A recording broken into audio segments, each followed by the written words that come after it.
One on the campus of the Northern Virginia Community College. Our victim is a 59-year-old woman, and the on-campus victim is a 20-year-old young woman. Our shared perpetrator is a monstrous 23-year-old man whose crime in Fairfax County is both abhorrent and inhumane. I often cringe at self-congratulatory police press conferences following a significant act of prevention, or, as in this case, a significant case closure that swiftly brings a predator like this one to justice. Today is not about our collaborative efforts. It's not about our local law enforcement partnerships, and not about the great police work and investigative work. Those are givens and things our community simply expects from us, and we routinely deliver. Today is about two sexual assault victims and a staunch reminder why it is still necessary to have a Sexual Assault Awareness Month, one that begins in just a few days and lasts throughout the month of April.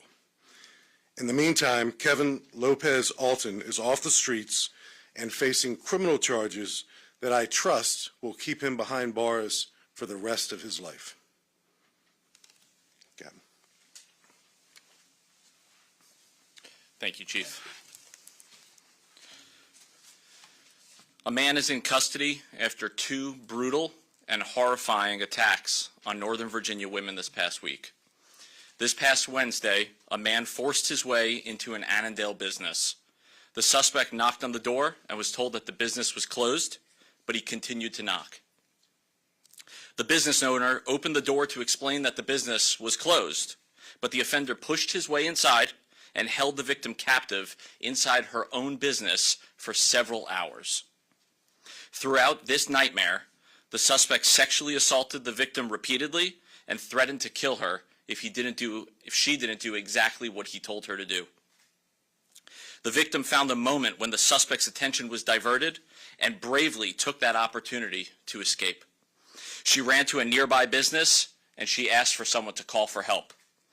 Officers arrived on scene and they immediately contacted detectives from our sex crimes unit and our crime scene section to assist with the investigation. Detectives located an enormous amount of evidence to include fingerprints that our suspect left behind. Detectives worked nonstop for over 24 hours, just hoping to get a break in this case. While detectives were investigating, they learned that the Northern Virginia Community College Police Department was working a separate attack on a separate victim from Thursday night. This victim was a student. The case on campus involved a lone female who was sexually assaulted by a suspect, and she courageously fought him off. Detectives from both jurisdictions compared information and determined that they were looking for the same man. On Friday, an officer with the Northern Virginia Community College Police Department received information from detectives on the suspect to include unique tattoos that he had and unique mannerisms that he had. And the officer immediately identified a possible suspect from the tattoos and the specific mannerisms. As this information was being tracked down, investigators from our Navarra section of our Cyber and Forensics Bureau analyzed the fingerprints that were lifted at the scene, and they compared them directly to the prints of the suspect, and we determined that they were an exact match. This past Friday, detectives from both departments coordinated efforts on a manhunt for our suspect, Kevin Lopez Alton, 24 years of age, from Annandale. Lopez Alton is known to hang out in various shopping centers in Annandale, and after learning this, the FCPD saturated the Annandale area looking for Lopez Alton. A short time later, around 1:20 p.m. on Friday, an FCPD sergeant who was in the area located Lopez Alton in the Heritage Center shopping center, and he took him into custody. Lopez Alton has been charged by both agencies with a total of 12 violent felony offenses, to include numerous counts of rape, attempted rape, abduction, and strangulation. Lopez Alton is being held without bond at the Fairfax County Adult Detention Center. We are thankful for the hard work and dedication of our officers from both agencies, as well as the victim advocates who worked around the clock to ensure the safety of our community. Lastly, I want to recognize the bravery of the two victims whose courage to come forward undoubtedly prevented Lopez Altan from striking again. With that, we'll take any questions. Were these victims chosen at random, according to your investigation? Well, did he know these women at all? So we believe that these victims were chosen at random by Lopez Altan. We are still investigating any possible connection that he might have had, but all indication right now shows that it was random. There are 12 charges. Are they associated with just these two cases, or are you thinking he's been involved in other cases? So right now, these 12 charges are associated with the charges from Fairfax County Police Department and also from Northern Virginia Community College. But we're always asking to see if the community knows anything. If you know anything about Lopez Altan, we're asking you to please call us. And if you yourself are a victim, please call us so we can know more and we can help you. Do you believe he might be connected to other cases, especially with this kind of history? So at this point, we have no indication that there are other cases out there. But again, if there are any victims, we certainly need to hear from you. Yeah, one on Wednesday, one on Thursday. How convinced are you he would have struck again if you hadn't caught him when you did? Yeah, so we stopped any further attacks that he may have caused, but certainly he struck 2 days in a row, and we're confident that we prevented other potential victims. You mentioned mannerisms. What do you mean by that? What were those mannerisms? Yeah, so there are specific mannerisms that he possessed where when he was walking around, he had his fingers moving in a motion like this at all times, which certainly helped the Northern Virginia Community College police officer to identify him. Is he a resident of Fairfax County? He is. He's of Annandale. Was the North Virginia Community College police officer familiar with him from being on campus, or was there some other interaction you had with this guy? He was not familiar with him being on campus, but he was familiar with him from his previous job. Previous job? you said? Yes. What was that? He worked for the Sheriff's Department for Fairfax County. Was that his position when he was arrested? Is he still in sheriff's? No, no. Fairfax County Sheriff's The Department. officer worked for The officer used to work for the Sheriff's Department. Was he deputy? I believe he was. So the officer who identified the mannerisms is currently a Northern Virginia Community College police officer. He had prior interactions with him while he was a Fairfax County sheriff deputy. How long ago was that he had the prior interactions with him? That might. Not sure. So do you know how long he was? So we can certainly get back to you. I'm not sure exactly how long he was a deputy versus how long he's been working for. It sounds like this guy had a history with police. I mean, is that fair to say? His criminal history, and you all can look up his criminal history. We don't provide that at press conferences anymore. But he was certainly known to law enforcement, but not extensively. So it can't go unnoted that the Northern Virginia Community College police officer, based on his remembrance of this perpetrator when he was employed as a deputy sheriff, was absolutely instrumental in breaking this case wide open. We believe he absolutely, positively would have struck again. We know that from the way he interacted with our detectives. We know that from his demeanor, his disposition. I would be shocked if there aren't other victims that he's left in his wake, and that's why we want to intentionally solicit any information about him from previous victims or people who know him in the community. These two acts were so brazen, so bold, so daring, that it would be hard for me to believe that he hasn't struck before. The Fairfax County business incident, was there any other reason that they turned him away aside from being closed? Was he acting inappropriately? Was he being aggressive? It was closed, and he made several efforts to get inside. They were thwarted by our victim the first couple of occasions, but then he successfully forced his way inside that business, and that's where he spent the next several hours attacking again and again and again our victim. When we say several hours, how many hours? Several, up to 8.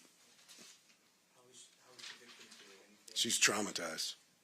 She's traumatized, but thankfully she's still here with us. She's very, very brave, like Captain Spital said, very brave woman to come forward, to take advantage of an opportunity to escape.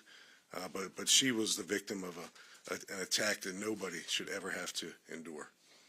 Yes. We're not discussing her status. You know, we have a responsibility to protect her identity, so we're not talking about who she is or exactly where she works in an effort to do just that. On that note, I realize you can't say what exactly this shop is. Is it a shop? Is it in like a shopping center? Yeah, it's at a business place. That's about as far as I can go. Again, the main message here is we took a monstrous predator off the street, and if you want to see pure evil, take a look at that picture of Kevin Lopez Alton. And again, our sketch artist, the best I've ever worked with, an uncanny resemblance in her sketch to our predator in this case. Can anyone go into details on the 20-year-old, how she was able to get away? Was she a student, you said, at the college? She was a student at the college. Thank you. She was a student at the college. And how was she able to get away and avoid this guy? Well, at the time that it occurred, there was another student who was close by, who made himself available to assist her, and the subject ran off. Was it night? Was it dark, I assume? It was in the evening. It was Thursday evening at 8:50 p.m. On the Annandale campus. From the college perspective, is the police department doing anything else differently as a result of this incident? Well, whenever something like this happens, we always review our protocols and procedures. We have extra patrols out around the campus. We work with our local partners in all our jurisdictions to keep the campuses safe. And then as far as I know he frequented shopping centers in the Annandale area. No complaints at all from other people of any suspicious person going up? I mean, I guess that seems pretty a broad complaint. Has there anyone been concerned of someone looking similar to him before? So to our knowledge and through our investigation, we have not uncovered any other reports about him. But again, if anybody has seen him and does want to contact the police department to report anything that they have seen with Lopez Alton, we certainly want to hear from them. Since he was known to you prior, what do you think set him off or led him to do one and try to do another in 2 days? Yeah, Matt, sometimes it's natural for us to explain evil behavior like this. We look for a reason. There is no reason beyond he is evil personified. He's brutal in his attacks on women. He's relentless in his attacks on women. And the fact that we were able to literally stop him from offending again and again and again is something that local law enforcement is tasked with, and we're proud that we were able to put him in handcuffs. But we can't begin to explain criminal misconduct like his, evil criminal misconduct. I wish I had an answer for you, but what he did was unspeakable. Is it your understanding he was working alone in these attacks? Yes.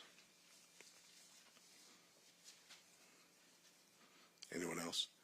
Is the sheriff's department at all involved in this No. investigation? No, I'm not sure why they would be, unless you have a follow-up to that.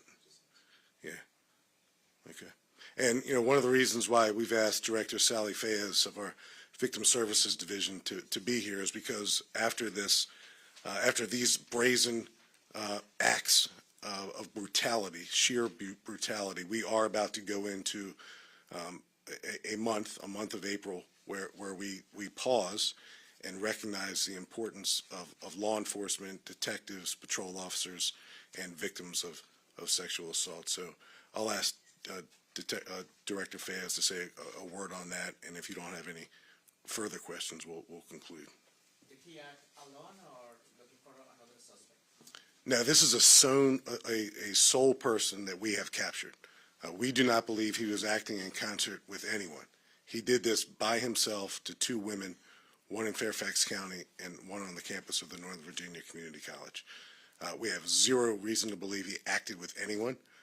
But again, and this is probably the fourth time we've messaged this request to our greater community, if anyone has any information about him harming other women or involved in any other crimes, please come forward and help us continue to hold him accountable for his crimes.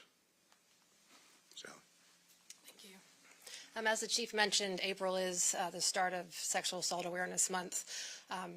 To the victims that are out there that we are working with, as the chief said, we are proud of you. You are courageous, you are brave, and it's important to understand that this doesn't end today. The police department's going to stand by you, and the advocates are going to stand by you, the detectives are going to stand by you. And so we recognize that you are watching, and we're with you. Thank you all.